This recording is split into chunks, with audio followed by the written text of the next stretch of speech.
China has its own blueprint for the future, a new white paper, a key policy document with proposals to build a, quote, global community of shared future, unquote.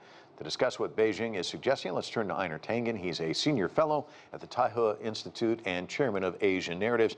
Einar, what are some of the key takeaways from this white paper, would you say? Well, it's about aspirations. It really is structuring recognizing that the world is many, many countries, very diverse, and that harmony can only be achieved when there's an acceptance that there are differences, but realizing that everybody has common goals. For instance, security for each country, economic development for the people, and respect for the fact that each country as a sovereign nation has its own path to prosperity.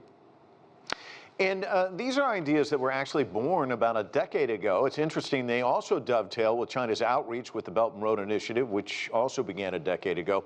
How does the BRI fit into this approach, do you think? Because it's one thing to talk the talk, it's another to walk the walk, and China's done a lot of outreach in this regard, haven't they?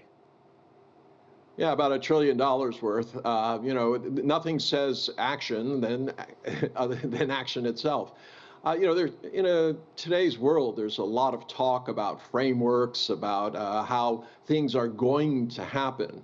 But for China, it's been 10 years of actually making it happen. And, you know, the world has seen very concrete results despite all the negative press about the BRI. If you look at the countries that are involved, they've all experienced very good growth.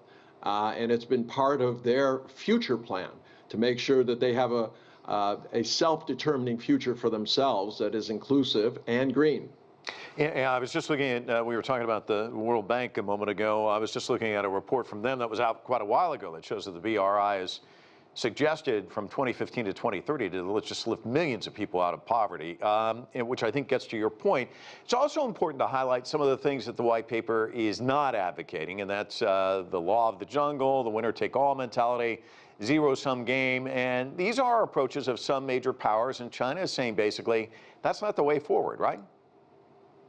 Well, absolutely. I mean, post-World War II, the United States thought that the only way to have a peaceful world was to impose uniformity, e.g. Liberal democratic capitalism in the vein of the U.S. system. But it really hasn't worked. The world is not safer today than it was after World War II. In fact, you could argue that it is less so.